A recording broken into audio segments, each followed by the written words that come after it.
It's the 1950s. A truck rumbles down a dusty American highway, its cab towering over 12 feet tall, like something ripped straight out of a sci-fi blockbuster. This isn't just any truck. This is the Corbitt D600, America's most unusual truck ever built.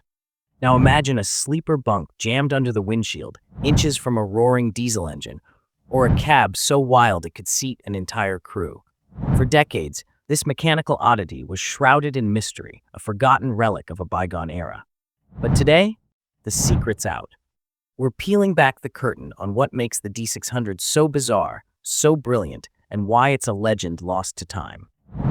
This isn't just a truck, it's a story of raw innovation, the kind that paved the way for the automated world we know today. Stick around, because in the next 20 minutes, you'll discover a machine so ahead of its time, it'll leave you wondering, how did they pull this off? Let's dive in. The origins of Corbitt and the D600. Let's rewind the clock to a dusty corner of North Carolina, 1873. A kid named Richard J. Corbitt is born in Enfield, a sleepy tobacco town where horsepower still meant hooves, not engines. Fast forward to 1899, and young Richard's got a spark of genius. He's hammering away at horse-drawn buggies, crafting sleek wooden rigs that haul crops and dreams across the South. But Richard's not content with reins and hay. By 1907, he's itching for something bigger, something louder. He dives headfirst into automobiles' crude, clattering machines that rumble like the future itself. Picture it, a shed in Henderson, NC, filled with grease-stained hands and wild ideas, churning out motor buggies that turn heads and scare horses. But here's where the story pivots. Cars, they're flashy, sure, but they're not paying the bills. By 1910, Richard builds his first truck, a rugged, chain-driven beast that can haul more than any buggy ever could. It's a hit. 3 years later, in 1913, he's done with cars entirely. Trucks, he says, that's where the real work happens. And he's right. Corbitt's company explodes into a southern powerhouse, pumping out tough-as-nails machines that chew up dirt roads and spit out progress. Through the Roaring '20s, the Great Depression, and 2 world wars, Corbitt trucks become legends, hauling everything from cotton bales to wartime gear for Uncle Sam. By the 1940s, they've even towed Howard Hughes's monstrous Spruce Goose 75 tons of wooden wings, dragged 28 miles by a Corbitt rig. That's the kind of grit Richard built his name on. Now, zoom to the early 1950s. Corbitt's a seasoned player, decades of military contracts under its belt, battle-tested and proven. But Richard and his tiny team of 5 engineers? They're not resting on their laurels. They're dreaming bigger, wilder. Enter the D600, a cab-over-engine truck that's about to rewrite the rules. This isn't just another hauler rolling off the line. It's a towering, mechanical oddball, a swing-for-the-fences experiment that screams ingenuity. Back then, there were no computers, no AI to crunch the numbers, just raw creativity and a knack for solving problems with steel and sweat. Think of it. In an era before automation as we know it, these guys were automating solutions the old-school way, making machines smarter, tougher, more efficient, one bold idea at a time. The D600? It's the climax of that story, a truck so strange, so brilliant, it's about to carve its name into history. But what makes it so special? Hang tight, we're getting there. The day the D600 stole the show. It's a crisp morning in 1952, and a small crowd gathers on the outskirts of Henderson, NC. Word spread that Corbitt's cooked up something wild, and then it happens, the D600 rolls into view. 12 feet tall, it looms like a giant from a kid's comic book, its cab jutting over the engine like a daredevil's perch. Truckers in grease-stained caps squint up, jaws slack, while a farmer mutters, "What in the Sam Hill is that?" Kids scramble for a closer look, dodging mud as the Gardner diesel growls to life, shaking the ground. It's not just a truck, it's a spectacle, a mechanical middle finger to every squat, sensible rig on the road. The Turner transfer crew climbs aboard, grinning like they've just won the lottery, and the crowd can't decide whether to cheer or scratch their heads. This is the Highboy's moment, stealing the show before it even hauls a load. And that's the magic of it. This wasn't just a machine, it was a statement. In a world of slow, steady progress, the D600 crashed the party, optimizing shock value and function with zero apologies. For automation fans, It's a glimpse of disruption done old school, no apps, no hype campaigns, just a towering idea made real. Was it a delivery run? A test drive? Maybe just Corbitt flexing for the hometown? Doesn't matter, the D600 rolled out and etched itself into whispers and wide eyes. That day set the stage for everything to come, and trust me, it's only the beginning of this wild ride. The D600's quirky nickname origins. Imagine it's 1952, and a Corbitt D600 lumbers into a truck stop, its cab scraping the sky at over 12 feet tall. Drivers sipping coffee do a double take, kids point and whisper, and someone, probably a wisecracking trucker, dubs it the Highboy. It's not just a name, it's a badge of honor, a shout from the rooftops that this rig isn't here to blend in. That towering silhouette turned heads on highways and stuck in memories like a billboard on wheels. It wasn't sleek or subtle, it was a rolling, "look at me," a southern oddball that demanded attention wherever it rolled. For the Turner transfer crews who drove it, Highboy wasn't just a nickname, it was pride, a nod to a machine that stood taller than the rest, literally and figuratively. And here's the kicker. That name wasn't just about height, it was about standing out in a world of cookie-cutter rigs. In an era before branding was king, the D600 optimized attention the old-school way, with sheer presence. For automation fans, it's a lesson in efficiency beyond tech. Sometimes being unforgettable is its own kind of smart. The Highboy didn't need flashing lights or a logo plastered on its side. Its design screamed its story. So next time you hear that name, picture the grins of those who saw it roar by a truck that earned its title one stunned glance at a time. The design. What makes the D600 so unusual? So, we've got the stage set. Richard Corbitt's a southern truck titan, and the early 1950s are calling for something wild. Enter the D600, rolling out of Henderson, NC, like a mechanical fever dream. Let's start with the obvious. This thing is tall. Standing over 12 feet high, it's not just a truck, it's a skyscraper on wheels. They called it the Highboy, and for good reason. Most trucks hug the road, squat and sensible. Not this one. The D600's cab-over-engine design, where the driver sits right above the front axle, lets it pull longer trailers, squeezing every inch out of strict 1950s length laws. Smart, right? But that height? That's not practicality, that's pure Corbitt madness. Picture it parked next to a Chevy pickup. It's like a T-Rex looming over a tricycle. You don't just climb into this cab, you scale it.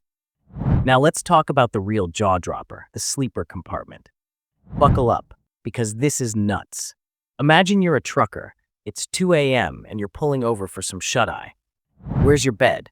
Under the windshield, right above the engine. Yep, you're basically napping on a roaring diesel mattress, heat radiating up, exhaust fumes tickling your nose. It's less sleeper and more survival challenge. Who thought this was a good idea?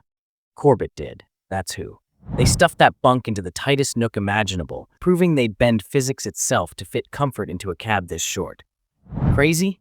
Absolutely. Genius? You bet. And it doesn't stop there. Open the door well, climb up and open the door, and you're greeted by a cab that's more like a living room. A massive bench seat stretches across, big enough for 4 or 5 burly guys to pile in, shoulder to shoulder.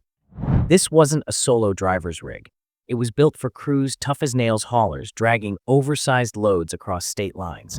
Think giant machinery, steel beams, stuff that make a normal truck groan.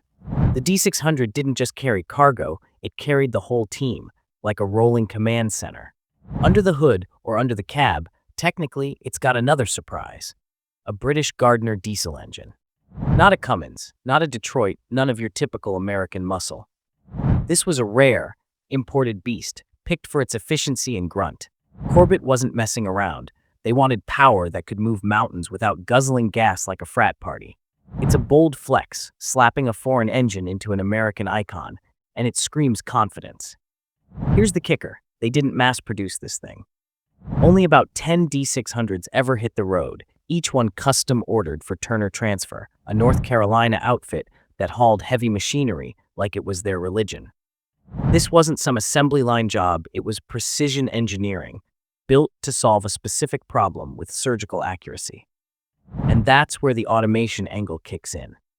Long before computers ran logistics, the D600 was an early masterclass in optimization, maxing out space, boosting crew comfort, and hauling monster loads with zero waste. It's like Corbitt took a slide rule and a crazy idea and said, let's reinvent the wheel literally. So is it unusual? Oh yeah. But brilliant? Stick around because we're just getting started. The British engine controversy. Now, let's talk about the heartbeat of the D600, a choice that raised eyebrows and maybe a few fists. Corbitt didn't go with a Detroit diesel or a Cummins, the American giants of the day. Nope, they reached across the Atlantic and pulled in a British Gardner diesel engine. In the land of stars, stripes, and V8 swagger, that was heresy. Picture the scene. A Turner transfer driver pops the hood, and some grizzled mechanic snorts, "What's this limey nonsense doing in here?" But here's the twist once that Gardner fired up, smooth and steady, out-hauling louder, thirstier engines, the grumbling turned to grudging respect. It was a bold move, quiet power over brute force, efficiency over tradition, and it paid off. Why'd Corbitt do it? Because they weren't afraid to pick the best tool for the job. Borders be damned. That's optimization at its core, an automation mindset before the word was cool. They wanted a truck that could lug monster loads without guzzling gas like a frat party, and the Gardner delivered.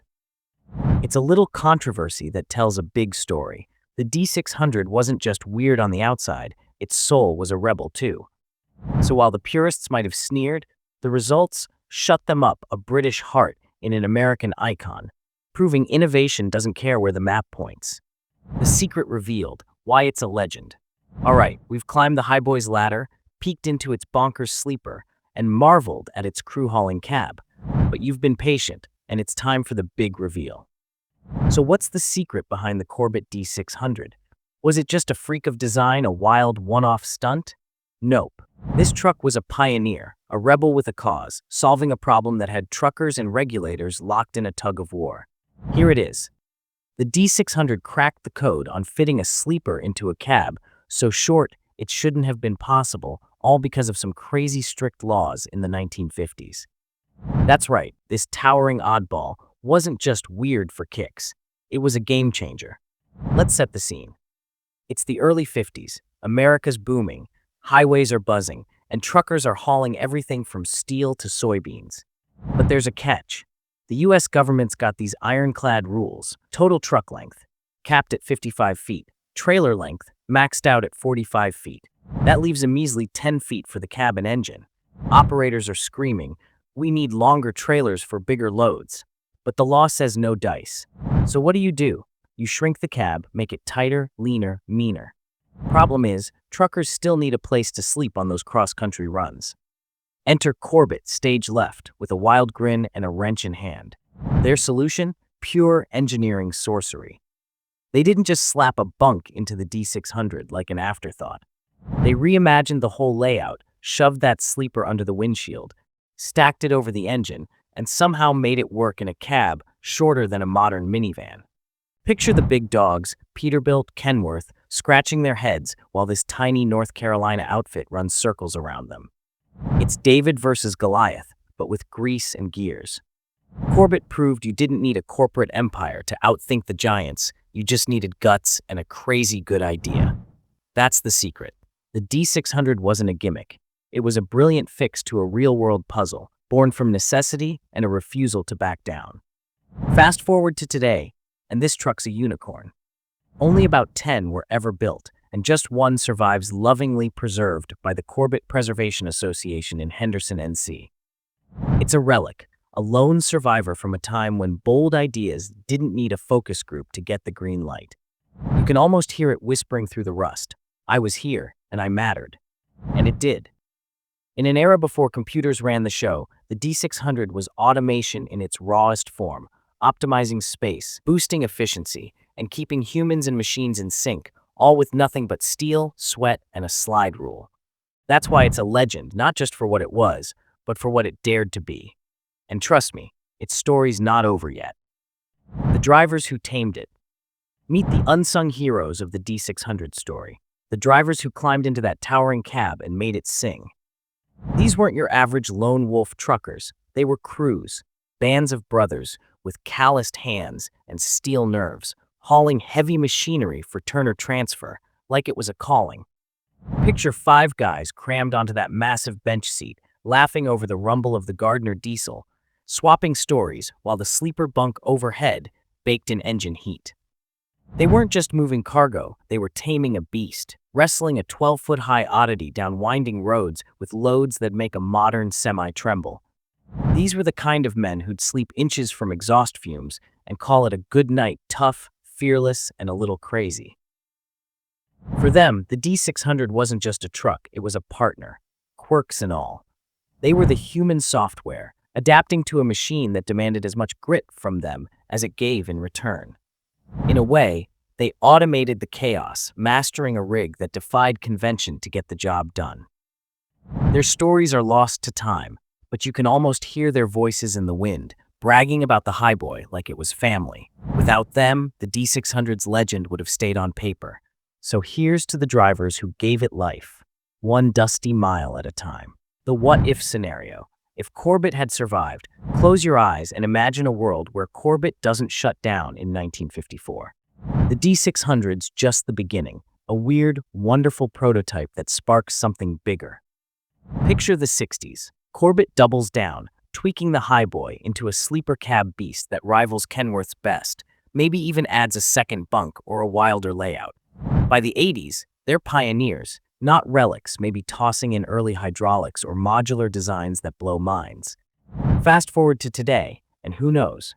Corbitt could be the one unveiling autonomous rigs, their knack for bold solutions outpacing Tesla's sleek toys. Instead of a museum piece, the D600's a stepping stone, a ghost story that could have rewritten trucking history.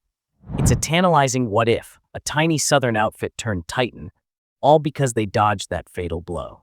For automation lovers, it's a dream of legacy. The D600's spirit of solving problems with steel and guts might have shaped the self-driving revolution we're living now. Maybe we'd see Highboy 2.0's tall, quirky, and packed with sensors rolling down I-95. But reality took a different turn, and that's the ache of it. Corbitt's fall left us with one survivor and a pile of might-have-beens. Still, it's fun to wonder. What if the Highboy's makers had kept swinging? We'll never know, but the dream's alive every time we tell its tale. Corbitt's legacy and the D600's impact. Let's take a step back and zoom out, because the D600 didn't just pop out of nowhere. It was the final chapter in a saga that roared through decades of American grit. Picture Corbitt at its peak. World War II's in full swing, and their Henderson factory's a beehive of steel and sparks. Over 3 200 6x6 trucks roll out hulking, all-wheel drive beasts that carry the U.S. Army through mud, sand, and chaos. These aren't dainty rigs, they're war machines, and Corbitt's name is stamped on every tire track. Then, in 1946, they pull off a stunt that cements their legend. Howard Hughes's Spruce Goose, that 75-ton wooden behemoth of a plane, needs to move 28 miles from Culver City to Long Beach. Who's got the guts and the gears? Corbitt. Their trucks hook up, engines snarling, and drag that monster across California like it's a Sunday haul. That's Corbitt's high watermark, proof they could tackle anything. The D600? It's their last big swing, a wild pitch thrown with everything they had left, but every peak has a fall. By 1952, the air's getting thin. Wartime contracts dry up, the economy shifts, and demand for Corbitt's rugged oddballs starts to fade. The little southern powerhouse that punched above its weight is gasping for breath. 2 years later, in 1954, the doors close for good. The D600, barely a handful built, becomes their swan song, a final burst of brilliance from a dying brand. It's heartbreaking, sure, but it's also beautiful. Picture those last few Highboys rolling off the line, their towering cabs glinting in the Carolina sun, a defiant "we're still here" from a crew that refused to go quietly. And here's the thing. The D600 didn't just vanish into the scrapyard. Its DNA lives on. That sleeper bunk crammed under the windshield? It was a sneak preview of today's sprawling cabs, those plush, home-away-from-home setups truckers love. Corbitt showed the world that necessity could spark invention, that a tiny team with big ideas could rewrite the playbook. Sound familiar? It's the same spirit automation fans geek out over, solving problems with whatever's on hand, no fancy tech required. The D600 was a seed, planted in the 50s, that bloomed into the rigs we see today. Thankfully, the story doesn't end in rust. The Corbitt Preservation Association steps up, a band of diehards who can't let this legacy fade. In 2015, they opened a museum in Henderson, NC, a shrine to Richard's vision and every truck he built. The crown jewel? That lone surviving D600, standing tall like a grizzled warrior, scars and all. It's a time capsule, a testament to what Corbitt stood for. And here's the kicker for us automation buffs. Today's self-driving trucks, those sleek, sensor-packed marvels, owe a quiet nod to pioneers like Corbitt. Back then, they automated workflows with steel and gears, not code and cameras. The D600's proof that innovation doesn't need a Silicon Valley zip code, just a spark and some guts. So what's its real impact? It's a reminder. The past built the future. One Highboy at a time. The D600 versus its rivals. Stack the Corbitt D600 against its 1950s rivals, and it's like pitting a peacock against pigeons. Take a Mack B61 low, tough, reliable, or a Peterbilt 281, all chrome and classic lines. They're the sensible stars of the highway, built for the masses. Then there's the D600, 12 feet tall, sleeper under the windshield, looking like it rolled out of a mad scientist's garage. It wasn't just different, it was a dare. That cab-over design let it haul longer trailers than most, squeezing every inch out of tight laws, while its rivals stuck to shorter, safer setups. But here's the rub. What made it brilliant also made it a misfit, too tall, too weird, too niche for the mainstream to embrace. It's a classic tale of optimization versus popularity. The D600 was a custom king, built for heavy-duty dreamers like Turner Transfer, not the average Joe. For automation fans, it's a nod to niche genius. Sometimes cutting edge means staying small, solving one problem perfectly instead of chasing the crowd. Rivals like Mack churned out hundreds, thousands, while only 10 Highboys ever hit the road. They won the numbers game, but the D600 won the what if, a fleeting glimpse of what trucking could have been if bold bets paid off. In the end, it's the peacock that lingers in our minds, feathers and all. Why it matters today. So here we are 20 minutes deep into the wild ride of the Corbitt D600. We've scaled its towering cab, peeked into that insane sleeper bunk, and traced its journey from a southern workshop to a museum relic. But why does any of this matter today? Well, let's peel it back. The D600 isn't just some dusty old truck, it's a lesson carved in steel. Innovation doesn't always come in a shiny, high-tech package. Sometimes it's gritty, weird, and so far ahead of its time that people don't know what to make of it. Picture Corbitt's crew in the 50s, wrestling with slide rules and stubborn laws, dreaming up a rig that make jaws drop. That's the kind of gutsy creativity that doesn't need a touchscreen or a startup logo to change the game. And here's where it hits home for us automation junkies. We're living in an age of AI, robotics, self-driving trucks zipping down highways with cameras for eyes. It's sleek, it's sexy, it's the future. But rewind to the D600, and you'll see the roots of all that human ingenuity, tackling tough problems with nothing but raw smarts and a heap of metal. No algorithms, no cloud, just a team saying, how do we make this work, and then making it work. The Highboy optimized space, hauled crews, and pushed limits, all with gears and grit. It's a reminder that automation didn't start with silicon, it started with people like Richard Corbitt, who saw a challenge and built a solution, one bolt at a time. So, next time you're stuck behind a towering semi on the interstate, its sleeper cab gleaming in the sun, take a second. Think of the D600, the Highboy that dared to be different, the oddball that paved the way for modern logistics. It's not just a truck, it's a story of what happens when necessity meets nerve. And that's the value I hope you're walking away with. A little awe for the past, and maybe a spark to think bigger in your own world. Now, I've got a question for you. Could you sleep in that bunk engine roaring, fumes creeping in? Drop your answer in the comments. I'm dying to hear what you think. If you've loved this dive into quirky engineering and automation's roots, smash that like button. It tells me you want more. And if you're not subscribed yet, hit that button too. My channel's packed with tales like this, and I'd love to have you along for the ride. The D600 story might be over, but ours, it's just getting started. See you in the next one.